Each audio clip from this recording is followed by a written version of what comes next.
Muchas gracias, presidente de esta comisión, senador Jorge Carlos Ramírez Marín, y saludo con muchísimo respeto y afecto a todas y a todos que nos acompañan, a todas y todos los senadores de esta comisión tan importante para la patria, la Comisión de Ciencia, Tecnología e Innovación, y también saludo con muchísimo gusto a quienes nos acompañan. Me comentaba el senador que nos acompañan algunos miembros de la comunidad académica, estudiantes particularmente. Me da muchísimo gusto tenerles aquí entre nosotros. Muchísimas gracias por su interés y muchísimas gracias también a quienes nos acompañan por vía remota y desde luego siempre muchas gracias a los medios de información. Voy a utilizar unas láminas, por favor, si me pasan la primera lámina, por favor. ¿Qué encontramos en el CONACYT? Una síntesis, es una síntesis, pues digamos que muy sencilla, porque realmente lo que encontramos fue una complejidad de manejos que se nos fueron haciendo cada vez más claros, pero que en realidad eran de alguna manera paralelos a lo que son las funciones, las obligaciones de esta institución pública del Estado mexicano tan importante como lo es el Consejo Nacional de Ciencia y Tecnología, cabeza del sector. Y nos fuimos dando cuenta que había una subrogación de estas funciones sustantivas a entidades privadas y que se había, como en muchas otras entidades de los gobiernos neoliberales, roto la división, la distinción necesaria entre lo público y lo privado. Y muchas de las funciones sustantivas de este Consejo no estaban más a cargo de las y los servidores y de la propia institución, sino habían sido subrogadas a entidades y empresas privadas. Encontramos transferencias millonarias, que voy a detallar en un momento más, autorizadas al sector privado a costa del desarrollo científico. Y ustedes verán por sí mismas y mismos los datos que sustentan esta aseveración tan cuestionable para un área fundamental para el desarrollo nacional, que es la ciencia y la tecnología. Una tendencia privatizadora de los posgrados a costa de los posgrados públicos, en donde se enseñan y se imparten la gran mayoría de los posgrados de investigación, que son la base fundamental de la formación después de acabar la licenciatura. Una dependencia tecnológica acrecentada, paradójica, con esa gran transferencia sobre texto de la innovación. Y una ineficiencia administrativa, grandes pasivos, grandes recursos que no habían reportadose como subejercicio y que se habían ido acumulando en los famosos fideicomisos. En la siguiente lámina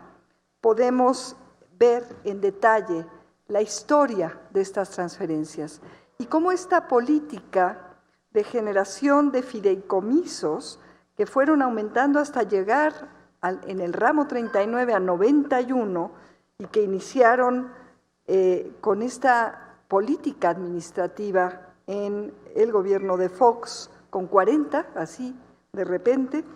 pero tardó el tiempo en realmente gestarse la capacidad de hacer estas transferencias. Y tengo ahí para ustedes desglosado cómo se fueron transfiriendo estas millonarias cantidades al sector privado de los fondos, de diversos fideicomisos, del presupuesto público, como ven, muy poquito, porque no les daba tiempo y se iba ahí acumulando, y además una vez en los fideicomisos, realmente la rendición de cuentas era pues muy deficiente, y de un programa presupuestario, el famoso PEI, el programa de incentivos a la innovación. Como ustedes ven, el boom, digámoslo así, el aceleramiento de estas transferencias se dio durante el periodo del presidente Calderón, sobre todo en 2019 a 2012,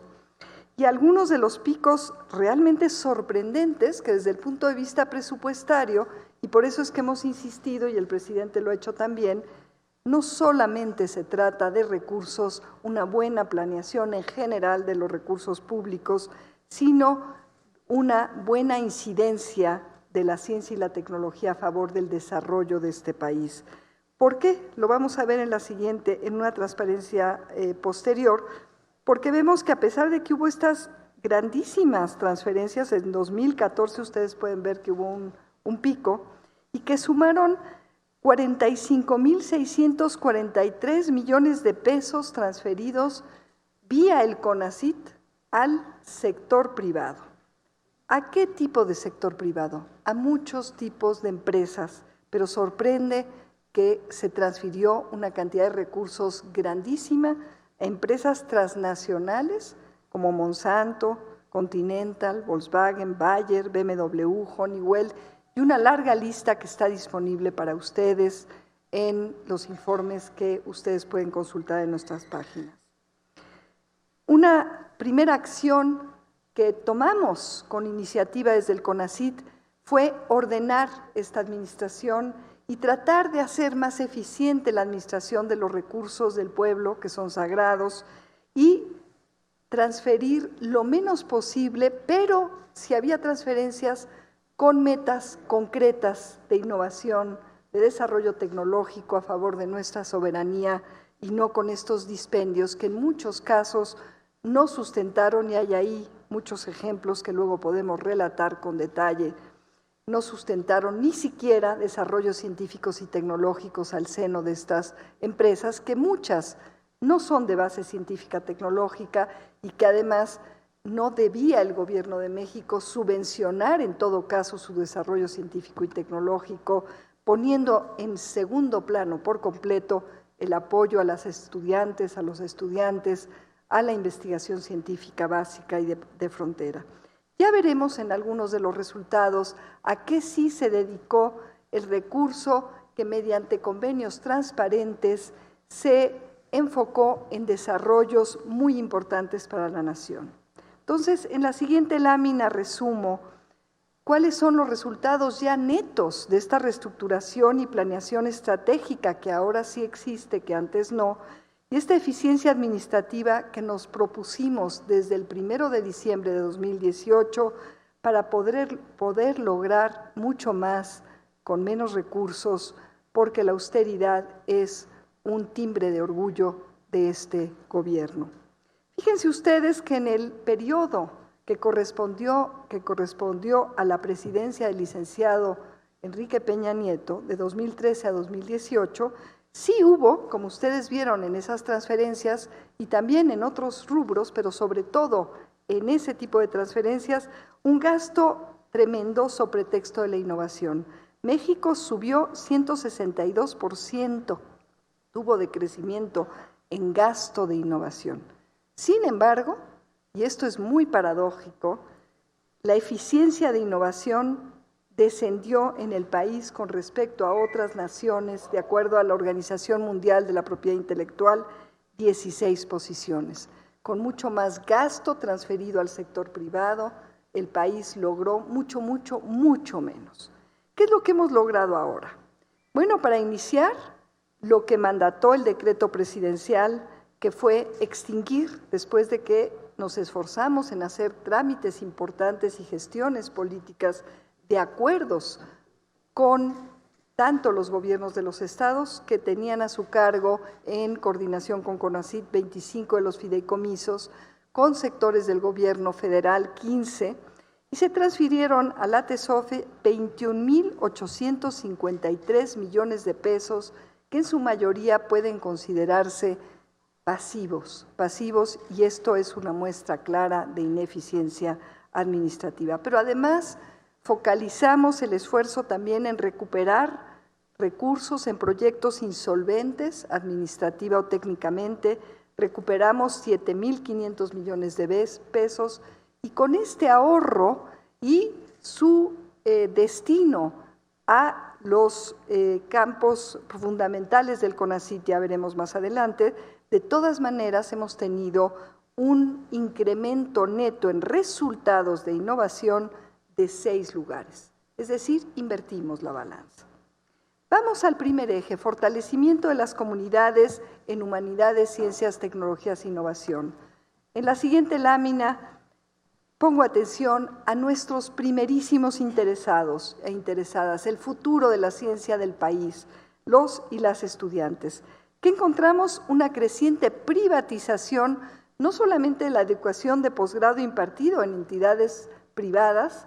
en donde se fueron favoreciendo además las áreas, como ven ustedes ahí, las primeras en la gráfica de la izquierda, muy relacionadas con las reformas estructurales del periodo neoliberal y sobre todo del sexenio pasado. Y algo que es inaceptable es que el 70% de los posgrados que cobran colegiaturas al seno de entidades públicas, cuestión totalmente inadmisible porque de manera silenciosa se fue privatizando también la enseñanza a este nivel de posgrado al seno de las entidades públicas, también correspondían a estas áreas que corresponden a intereses creados, tanto de la política neoliberal como de los propios intereses privados, administración y negocios, y sin embargo, áreas fundamentales para el bienestar de este país, para el desarrollo con cara humana, económico del país y científico, que es una base fundamental del desarrollo y del futuro de las naciones, se fueron destinando cada vez menos recursos y en años pasados encontramos miles de estudiantes de ciencias y humanidades de universidades públicas que se quedaban sin becas. Este año, en donde ya las transferencias como parte del renovado Sistema Nacional de Posgrados, que resumo del lado derecho de su pantalla, con más de 80,000 becas administradas al año, significando un aumento, no una disminución como se ha engañado en los medios, de las becas otorgadas a través del CONACYT, 44,607 nuevas becas en comparación a 32,000, administrando alrededor de 80,000 al año,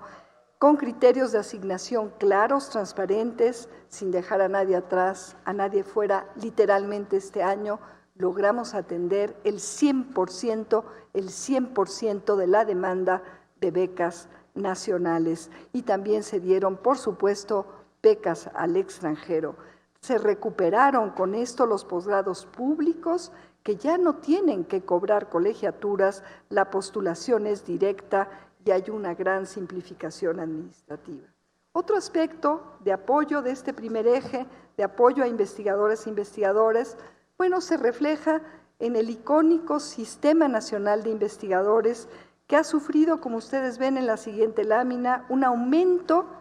no una disminución, otra vez una falacia repetida en la siguiente lámina, por favor, si me la pasan, muchísimas gracias, un aumento del 57% en la membresía, pero también en el presupuesto que se asigna a este importante rubro de la administración de CONACYT, que corresponde apoyar a la comunidad de investigadoras e investigadores nacionales, cerrando la brecha de género, garantizando la inclusión disciplinar y también la inclusión de estados e instituciones rezagadas del Tecnológico Nacional, universidades interculturales, instituciones normales, de educación normal, universidades de escuelas de arte, que son parte de las humanidades y en resonancia con la ciencia, el futuro de muchas innovaciones, y ahí está instituciones tan importantes como el MIT para demostrar cuál importante es la resonancia entre las disciplinas creativas como el arte y las ciencias y el resto de las humanidades.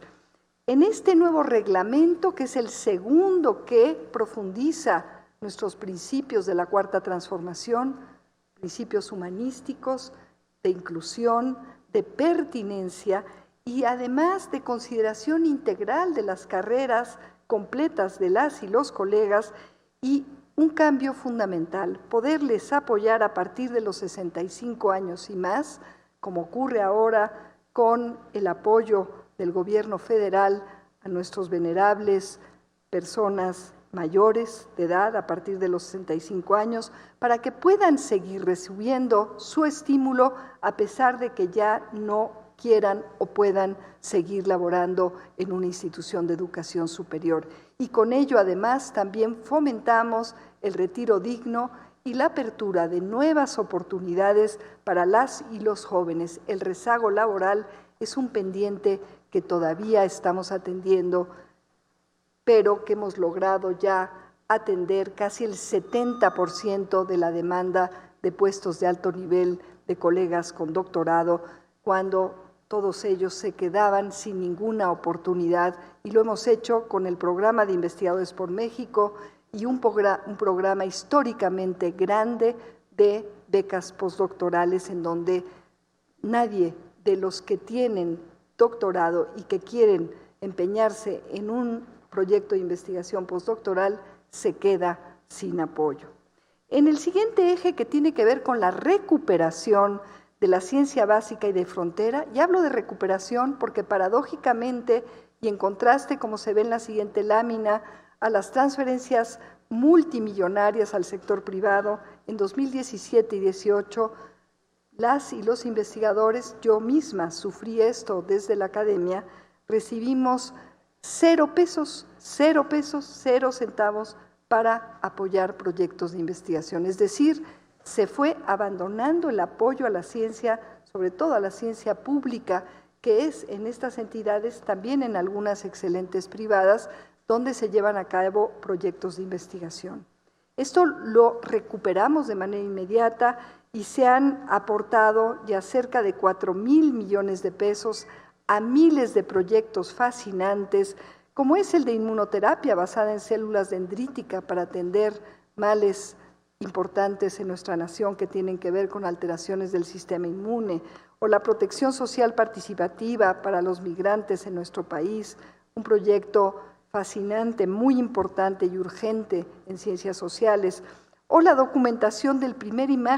primera imagen de la sombra del agujero negro supermasivo y los nuevos descubrimientos gracias al aporte de uno de nuestros centros públicos de investigación y de los proyectos de frontera en astronomía en este INAOE y también en la UNAM y en otras instituciones como la Ibero y el CIMBESTAB, en donde encontramos algunas y algunos de los astrónomos mejores del mundo haciendo ciencia de frontera.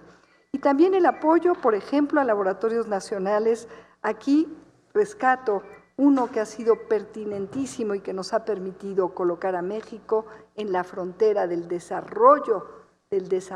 disruptivo de equipos médicos, en particular los respiradores, pero que hemos desarrollado en conjunto con colegas del CIDESI y con además una participación personal, porque esto era una demanda muy urgente ante la pandemia, y contamos ahora con una nueva teoría analítica y nuevos equipos que van a poder superar la seguridad y la eficiencia de equipos médicos de alto rango. En la siguiente lámina resumo de una manera muy concisa los programas nacionales estratégicos, fundamental para poder abrevar de manera estratégica y articulada de la gran capacidad científica, el hacerlo en torno a agendas prioritarias que, repito, estratégicamente pueden atender, yendo de los retos a las soluciones, temas fundamentales como lo que tiene que ver con energía y cambio climático, agentes tóxicos y procesos contaminantes, sistemas socioecológicos como aquellos implicados en el rescate del lago de Texcoco, todo lo que tiene que ver con los sistemas socioecológicos, los polinizadores, en fin, en salud hay un proyecto nacional de investigación e incidencia de virología con secuenciación genómica del VIH y de otras enfermedades virales para poder atender los retos dinámicos que presentan estas enfermedades. En seguridad humana tenemos, como en todos, alianzas muy estrechas con las entidades del gobierno federal y de los gobiernos de los estados y también municipales que están atendiendo temas tan urgentes como la violencia de género o temas como lo que tiene que ver con la transición agroecológica en los sistemas alimentarios para recuperar no solamente nuestra autosuficiencia, sino nuestra soberanía también, produciendo alimentos saludables y sin destruir nuestro ambiente. En fin, muchos de estos resultados que nos llenan de orgullo y que me permiten, igual que los de Ciencia de Frontera, felicitar a todas y todos mis colegas involucrados, miles de colegas, de estudiantes, cientos de instituciones de educación superior articulados ya en estos equipos multidisciplinarios, colectivamente aportando al desarrollo científico y tecnológico. Y de les resumo en la próxima lámina algunos de los desarrollos, entre ellos obviamente los ventiladores mexicanos. Y en contra de las falacias que también aquí nos han acompañado desde la prensa, sí quiero comunicarles, señoras y señores senadores, que tenemos en 92 hospitales públicos, con todo orgullo, algunos de los mejores ventiladores del mundo y son diseñados, fabricados en prototipo y escalados industrialmente en nuestro país en medio de la pandemia en un tiempo récord. 5 meses versus o contra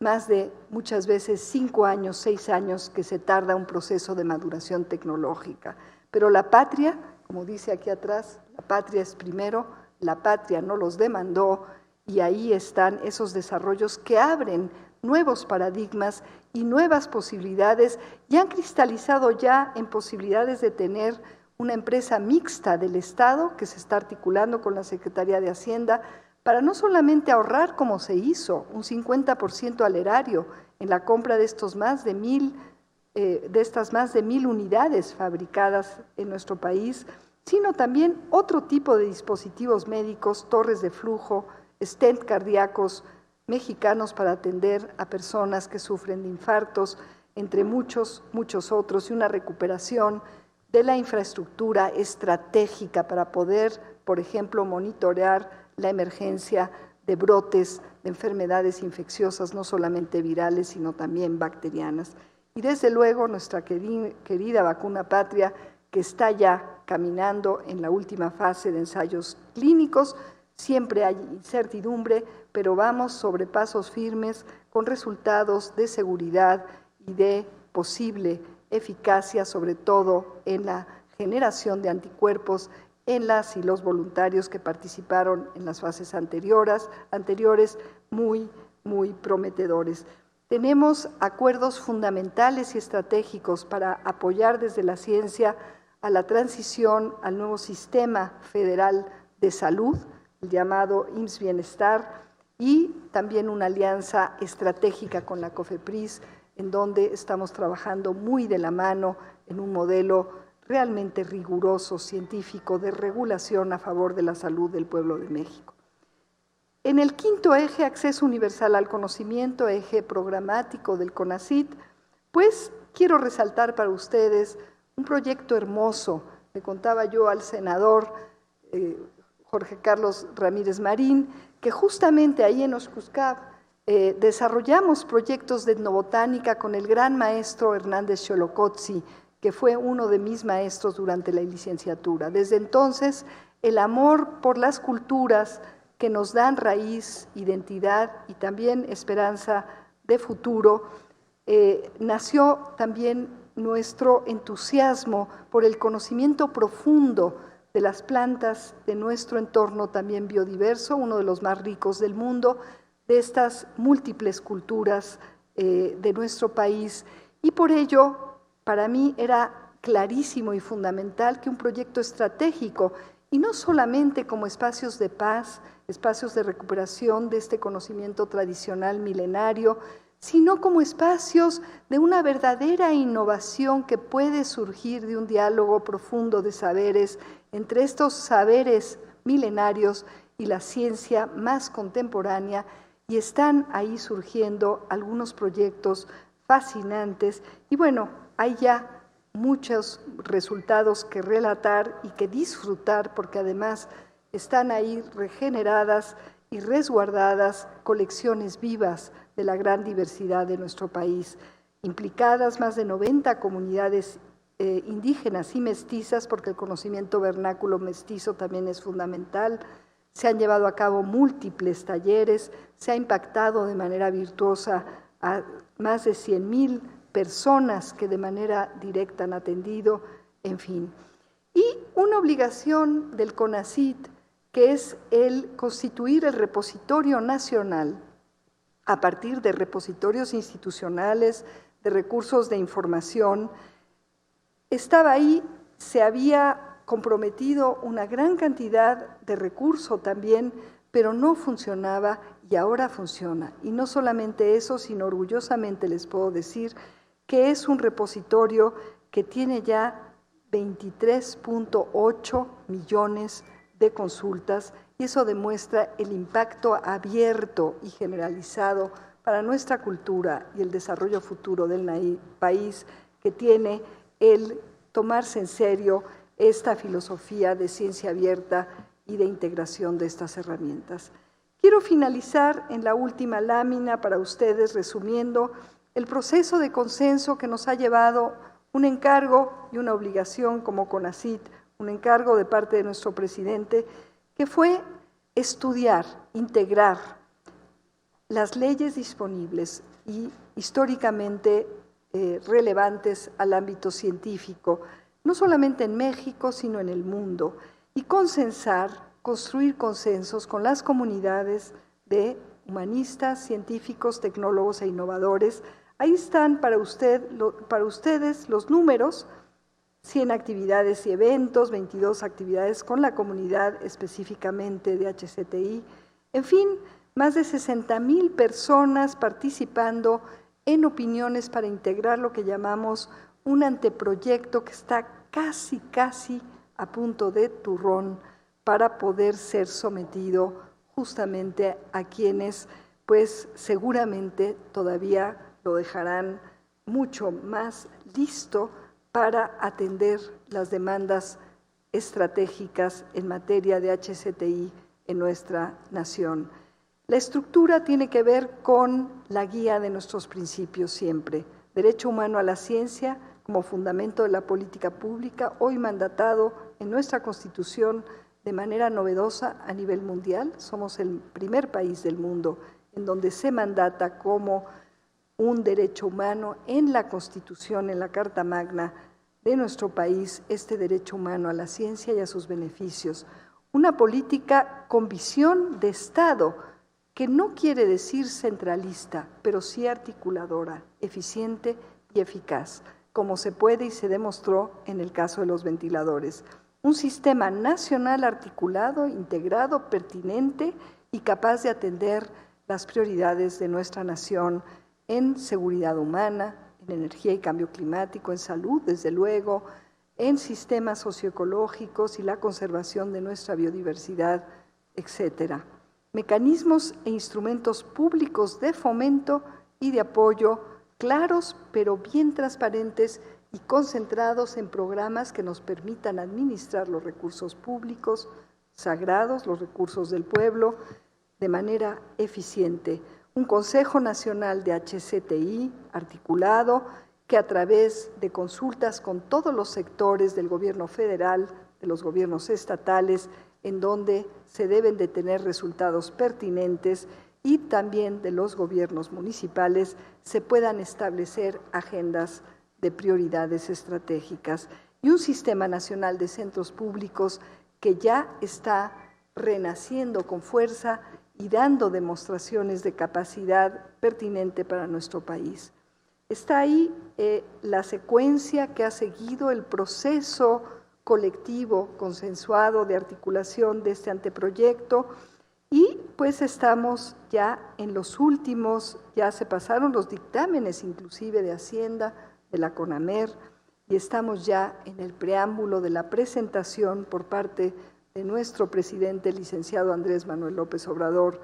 a la Cámara que él decida de este anteproyecto. Y ahí podemos, por lo pronto, nosotros, ante esta obligación frente al pueblo de México y a su demanda específica, decir misión cumplida.